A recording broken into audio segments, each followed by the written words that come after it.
Perfectly Voiceless was originally written for a project that we were doing with dance, and we were actually performing on the same stage as the dancers. And because of that, there was a lot of sort of special details about the setup of the instruments and how we perform, how we play on the instruments that kind of developed out of that. Because we were sharing the stage, we wanted to minimize the amount of space that we were occupying. When we perform this piece, we definitely are reading music, but we try to limit the amount of music stands that we're using, so there's less of a footprint on the stage. And we figured out a couple creative ways to get that music actually on top of the instruments themselves. So for instance, we have these sort of fancy or unfancy foam boards that we put on top of the bars of the marimba, so all the music is actually on the bars of the marimba. That allows us to stand on either side of the marimba, and it gets the music stands off the floor.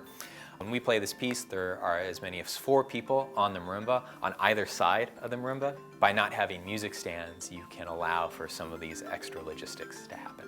Rather than using music stands for mallet trays, we try to use stick bags and mallet bags as much as possible. So we hang them on all the instruments, and again, that just sort of reduces the amount of footprint of the instruments and our gear on the stage, just makes it a little bit more streamlined. We wanted to use as few instruments as possible in Perfectly Voiceless, so there's only one marimba, at least in the way that we perform it. But we have as many as 4 people playing on that same instrument, and what happens throughout the piece is that at various times, different players go to different sides of the instrument to play their parts. So sometimes you're playing from behind the instrument, like normal, with the keys in front of you, as you're used to, and other times you're on the opposite side, so playing from the upper manual, looking sort of upside down on the keyboard. It takes a little bit of practice, but this music is so pattern focused that there is a lot of repetition, and once you get that repetition down, you're good to go.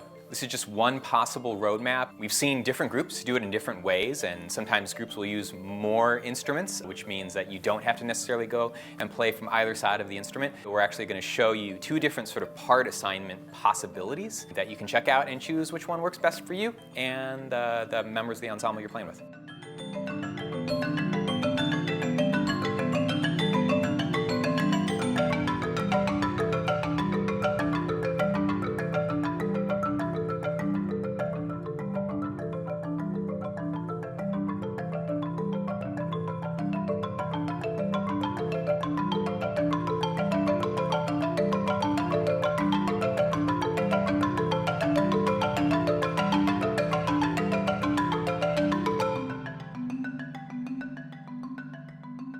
In the middle of the piece, there's a section that calls for a couple of glockenspiels. Now you can play this with 2 separate full glockenspiels if you want. That's totally cool. Again, third coast, in an effort to sort of minimize the amount of instruments, minimize the amount of space that we're occupying on a stage, we actually removed a couple of the notes off the glockenspiel. So both of the players in this middle section that are playing those glockenspiel notes and that little melody actually only have 3 notes that they need to play. So if you're crafty, you can figure out a way to get those bars off of your glockenspiel and mount them some other way. All you need to do is mount them in a way that they're suspended on their nodal point, and then they will resonate. And then you only have 3 glockenspiel bars rather than 2.5 octaves to deal with. At the very end of the piece, player 1 has a part on the crotales. Same thing though, there's only 5 notes that player actually needs to perform. Rather than having a full rack of crotales, you can really trim down on the amount of space that you use on a stage by just pulling those 5 notes off of the rack and place them on the table, and they resonate beautifully. This piece calls for tuned metal pipes. This is an instrument that you do have to make yourself, but to make it a little bit easier for you, we have a chart here that has all the dimensions of the pipes and the lengths that you need to cut them to achieve the proper pitches. You need to make sure that the metal pipes resonate just as much as a glockenspiel or set of crotales. And the best way to do that is just to use some simple foam tubing or weather stripping you can get at your local hardware store and just lay them right on the nodal points, and that's all it takes. A jing cymbal is a handheld sort of cymbal-like instrument that is traditionally used in Chinese opera. It's usually played as a pair. In this piece, we just use one of those instruments, just a single jing cymbal, and we play it with a mallet.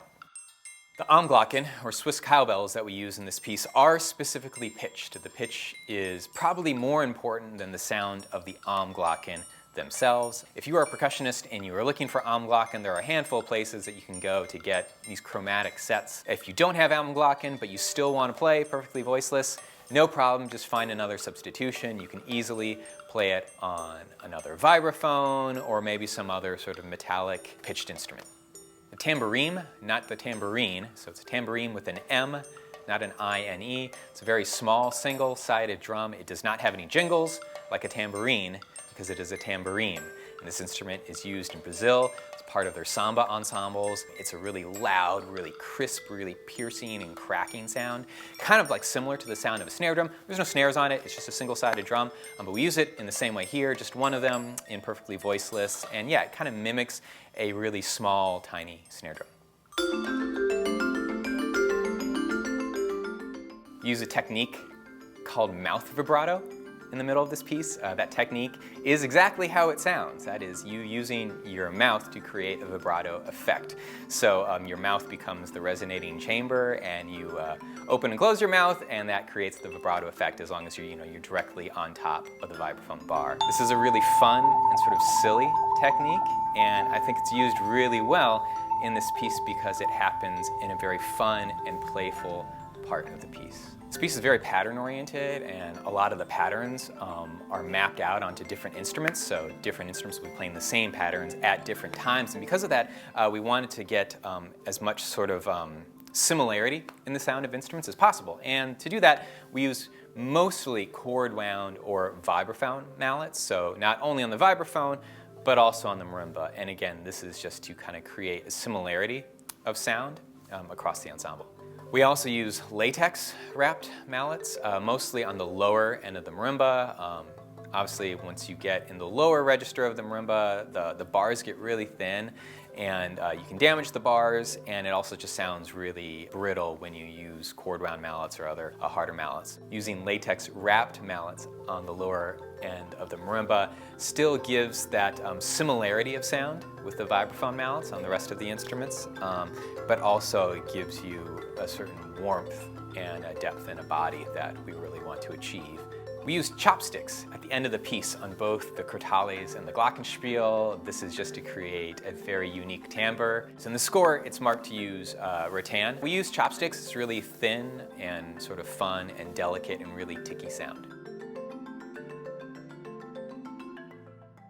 There are a lot of patterns in this piece, and one way to sort of differentiate these patterns is with accents. And at various times in this piece, we'll be bringing out some of the accents more or less to help sort of convey the idea of counterpoint between the two parts. Because sometimes the players will be playing actually the exact same musical material, just to offset a little bit. And having accents in those musical patterns helps indicate more of the different voices that are going on.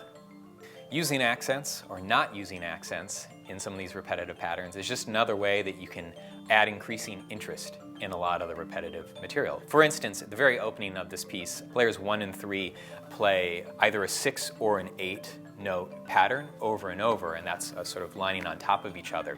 And so in the very first 30 bars or so of this piece, Sean and I choose to keep those patterns really flat. So you're just hearing sort of the counterpoint between the marimba and the vibraphone. But then on the next full section of the piece, starting at measure 31, we're playing the same musical material, but then we add accents into those repetitive pattern, and that just adds a little bit of extra flavor and a little bit of extra interest into the musical material that is, in all other respects, exactly identical. You want to make sure you know what's going on with the other players at all times within this piece. It's important as a performer to keep your ears open, especially when you're playing just a repetitive pattern, and know when those melodies are happening. And when those melodies are happening, usually you want to back off a little bit and make some sort of room in volume for those melodies to come out on top. For example, the marimba plays the same pattern over and over from measures 186 to 231. And then, of course, the vibraphone and then later the glockenspiel comes in on top of that. And when those voices do come in, you want to be aware of that and sensitive to that and balance down so that those new voices can be heard. Most of Perfectly Voiceless is highly constructed, it's very intricately composed, but there are a couple sections where we don't play the same thing the same way every time. We can be a little bit more free with what we're doing. For instance, the vibraphone, part that I play, starting from about measure 523 to the end, all this material is completely free and out of time. So even though the pitches are the same every time I play it, the exact placement of those pitches differ from performance to performance, and I really treat it as a new section and a new phrase every time we get to that part during a performance. Player 1, which is on the high marimba, this is from measures 106 to 151. Sean plays this part in Third Coast, and every time we get to that section, he might manipulate that 3-note melodic motive slightly each time we get to it. And this makes that section maybe a little bit more spontaneous each time we get there, even though most of the musical material is still the same, but there's these slight variations. Hey everyone, David here from Third Coast Percussion. Thanks so much for watching. Be sure to like this video and leave us a comment below with any topics that you'd like to see us cover in a future online masterclass. We do have new videos come out all the time, so also be sure to hit that subscribe button and the bell icon next to it so that you'll know when we've released a new video. Thanks so much.